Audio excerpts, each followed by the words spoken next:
Udah, Jet? Udah. Salam petani Indonesia. Ini hari ini nih kami ada kegiatan pelatihan tentang pembuatan kompos nabati ataupun pestisida nabati yang bisa diaplikasikan nanti buat di bawah pohon ataupun nanti bisa disemprotkan di daun ataupun di batang. Kebetulan ada yang dari pihak BPT, tadi ada yang dari Indramayu juga tentang pengendalian hama tanaman terpadu khususnya di mangga. Kebetulan di sini nih hari ini ada praktek di lapang, kami menggunakan pupuk organik ditambah nanti mikroorganisme yang mereka bawa dan mau dicoba untuk pembuatan pupuk ini di lahan ini. Jadi bagaimana cara prosesnya untuk pembuatannya, kita lihat aja. Ayo, Kang. Sekarang kita prakteknya ya. Untuk yang pertama mungkin dari trichoderma. Nah ini tuh kita bikinnya dari beras.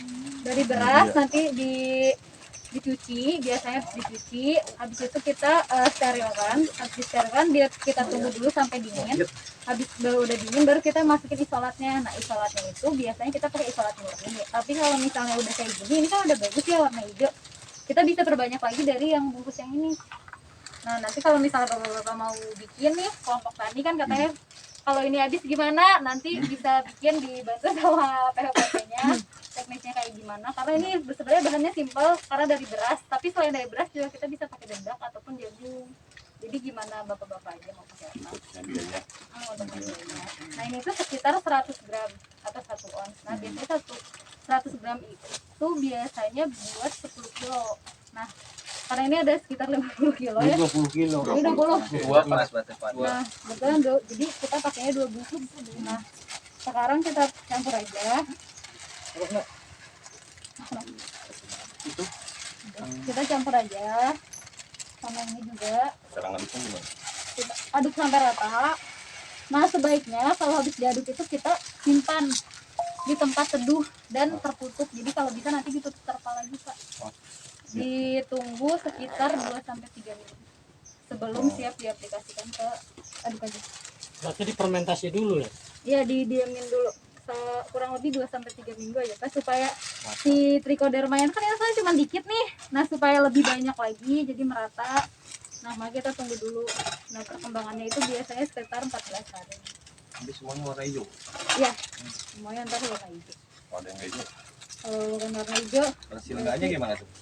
ntar ada berubah warnanya. Biasanya ntar kalau lama-kelamaan, bukan lama-kelamaan, biasanya berapa hari kemudian kayak ada warna putih gitu.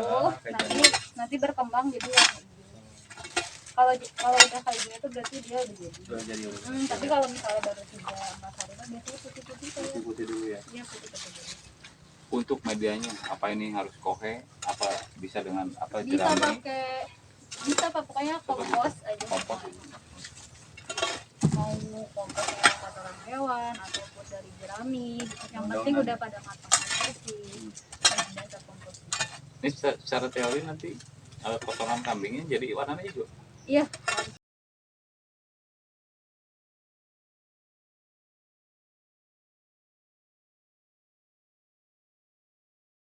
Pokoknya nanti kalau baru beberapa hari biasanya keluar Putih-putih dulu. Tapi dia selama 14 hari itu jangan dibuka gitu ya? Iya, ditutup aja sama terpal. Jadi kayak kita bikin kompos dari pertama tuh Pak. Apa dimasukin lagi karung? Iya, nanti dimasukin lagi karung. Lebih aman atau Disimpan. Enaknya sih sebenarnya ditutup aja Pak pakai terpal. Tapi ya. yang di tempat tertutup Kandang dan tuh, Pak. Iya. kayak kita bikin buku kandang dari Iya. pertama gitu. Kalau ini kan ntar mungkin dibawa lagi atau taruh sini. Di sini. Udah ntar ditutup aja Pak. Oh. Nah untuk teknisnya untuk aplikasi biasanya kan kalau pupuk kan di bawah kanopi ya, Iya. di sekitar perakaran. Nah ini juga sama kayak gitu. Nah kalau untuk triko kan tadi bisa tuh 3 bulan sekali begitu. Nah ini juga habis dari triko ini kita bisa campur juga sama PWGPR-nya, itu bisa lebih bagus. Enggak Pak, ada pertanyaan lagi nggak Pak? Itu apa untuk apa yang penyemprotannya apa gimana? Nah ini sekarang mau lanjut yang PGPR-nya. Jelasin aja dulu. Ini udah tinggal aplikasi nanti di lapang, tinggal kasih aja. Oh ini berbeda lagi berarti ya? Ini beda lagi. Oh iya. Kalau yang ini sekarang PGPR. Ini diskusi aja dulu ya. Nah untuk PGPR Dua itu. Tadi kan ada PF sama BS. PF itu Pseudomonas fluorescens, sama BS itu Bacillus subtilis. Bacillus itu banyak. Nah, cuman yang untuk PGPR ini kita pakainya yang subtilis. Jadi khusus buat penyakit lah kalau subtilis. Nah, tadi kan kalau misalnya kita pakai konsentrasi itu 10 mili per liter. Tapi karena kita ada dua nih si bahannya bakteri, jadi masing-masing 5 mili. Per liter. Iya, per liternya. Jadi yang PF-nya 5 mili, yang BS-nya juga 5 mili. Jadi totalnya 10 mili. Tapi kalau ntar cuma ada satu berarti 10 mili aja. 5 cc lah mun bahasa petani dia. Iya, Ya, pakainya cc. betul. Nah, biasa pakai dia ini petani sini. Ya. Nah, kalau untuk mempermudah, misalnya anggaplah kita pakai tangkinya 20 liter ya. Iya. Jadi langsung aja satu gelas aqua ya. Karena ini anggapannya setengahnya gitu ya. Jadi kita masukin aja langsung ke Kalau ini banyak, ke sini. lebih 10. Iya, ini lebih dari 10. Karena untuk ini, karena untuk anggapan ini berapa sih? 15 ya? 15, 17. Kalau misalnya untuk agen hayati itu 15, kalau banyak nggak masalah karena dia nggak beracun, kecuali kalau pestisida itu nggak 110. bagus. Satu tangki berapa gelas aqua? Satu liter kan 1 liter itu 10 enggak lah, cc ya. 16 1 liter. liter 10 cc. Berarti ini harus 150. Iya, sekitar 150. 150 berarti ini anggaplah 75 Iya, gitu ya. Iya. Masukin aja sini ya. Warnanya kayak air pap. Yang ini tadi BF. Bersih. Pokoknya kalau misalnya nanti misalnya bapak-bapak bikin nih praktek, Iya. ciri-cirinya jadi itu dia ada bau kayak gini. Bau beut gitu. Iya. Pokoknya kalau misalnya udah bau ya, kalau udah Tape, bau tape, berarti tape. dia udah Tong diminum. jadi Boleh coba nih. Tong diminum, Pak. Ini Dari yang bau tapes tebu. Kalau itu bau, itu bau tape. Iya. Ini bau tape yang Nah, ini. untuk pembuatannya ini dia Nah, bahan ini bau tape. dasarnya KTI lah mun bahasa orang mana. pakai EKG. EKG itu ekstrak kentang gula. Jadi kentang, sari-sari kentangnya tuh Pak direbus, diambil si airnya, terus ditambahin gula juga. Tapi Kentangnya yang gini. kentang bebas kentangnya maksudnya Sayur, Kak. kentangnya bisa Sayur. buat ya sayur, bisa sambal goreng kentang. Mungkin maksud orang kalau di kampung ada kentang sabrang, terus ada Pakai kentang yang kentang, ada biasa yang dijual kentang di yang pasar. kecil. Oh, Ada cabai. yang kecil-kecil tuh. bukan Oh, yang gede. kecil. Oh, iya. Yang besar itu.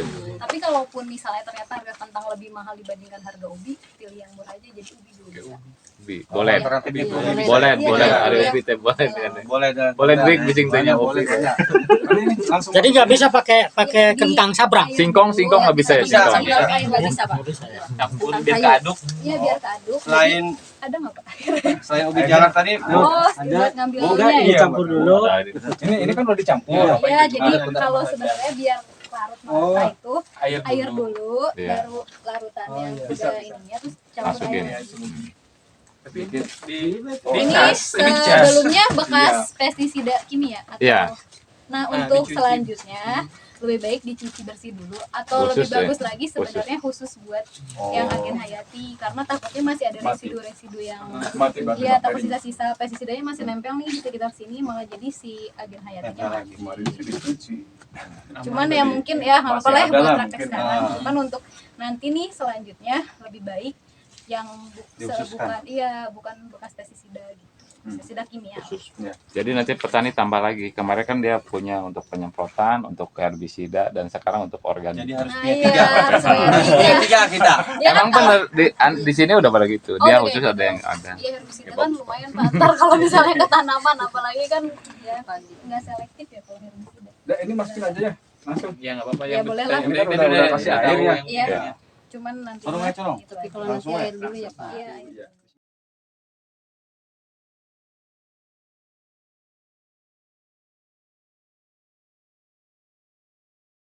Dosis buat tanaman keras sama tanaman palawija sama nggak? Biasanya kalau PGPR masih Sama. Ya, cuman kan yang ngebedain itu kayak waktu aplikasinya. Mungkin kalau di palawija bakal lebih sering dibandingin sama tahunan.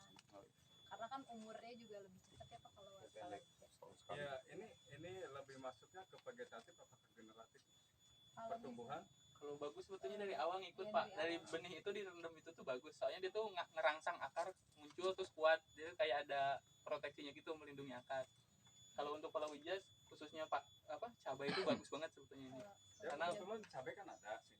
kalau misalkan dia tuh dari awal kalau misalkan kita nanam cabai ya dari pertama perendaman benih bisa udah pakai ini.